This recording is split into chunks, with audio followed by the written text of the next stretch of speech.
This is the 12th edition of American Sunlight News and Literature. Welcome, supporters.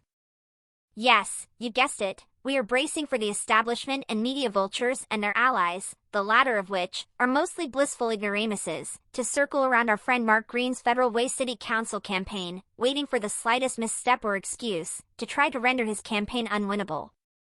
We might be young, but we're adult enough to remember when fiendish reporters from the Seattle Times in a radical rag called The Stranger used bait and switch tactics to focus on the nature of Mark's friends in order to get their readers off Mark's solutions to the pressing issues of shenanigans and incompetence, to put it nicely, in our county of King. Other vultures, like Bob Roner and Mr. Maple Valley, and the disastrous 2015 council campaign that was ruined because of them, was a little bit before our time of interest in politics, but we spoke about them in the 11th edition. Now, in the 12th, we touched on, a bit, about 2019 when Mark ran for director of elections and received almost 105,000 votes in spite of the great bait and switch. Mark, our beloved friend, takes great inspiration from his late mother, Ellen Green, who was born in 1933, in the season of Cancer, and lived until 2006, the manifest Capricorn season. Mark focuses on friends a lot for a reason, including his writings and pictures that he uses for his blogs and this ASLNL podcast. He has transferred the lessons he learned from his mother to his friends, so that we can learn from her energy, sacrifice, and readiness for self-defense whenever the monsters that be run amok. As you know, women and girls need to know how to defend themselves against bullies, brutes, and monsters they may run across in life, unfortunately, and Ellen Green learned that lesson early.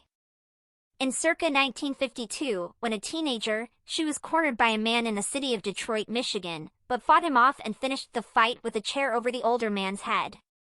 She won the fight despite her relatively small stature, being a woman, because she was willing to use hard force when necessary. That fight was before Mark was born, but in circa 1964, at around 30 years old, she was walking the streets of Detroit with her two young children, including Mark, who was about 10 years old, and a young female cousin, who was a younger teenager at the time, as well as an adult male friend of hers. 3 or 4 other adult men approached Mark's female cousin and started fondling her, as she and Mark's older sister were a few steps ahead of everybody, but Ellen, without hesitation, rushed into the midst of that scene and brushed off the men, keeping them away from her young niece, technically, her cousin too, Mark believes. Ellen boldly challenged the sleazeballs even though her male friend cowered from behind, noticing that the number of men was greater than he wanted to take on. Nonetheless, the sleazeballs scampered away when they figured out that harassing a teenage girl was going to be more than a walk in the park given that Ellen was getting ready to fight, possibly even alone from her group. In her earlier life, as a young girl of around 12 years old, around the end of World War II, Ellen, a mix of native, white, and black races, often had to fight other girls, some of them older, particularly the territorial Polish-American girls around Woodward Avenue, Detroit's dividing line between the east and the west sides. Ellen, a West Sider, long got battle-readied and toughened up in life, generally, from those street fights among girls. Nowadays, do they even let kids out on the front porch by themselves anymore, let alone roaming the avenues of big cities?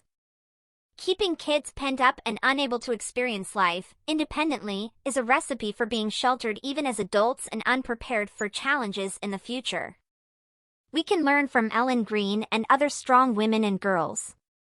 There is risk in everything, but we must first defend ourselves and then defend our nation. Thank you to our devoted supporters and for listening to this 12th edition of American Sunlight News and Literature. Strength, honor, and nation.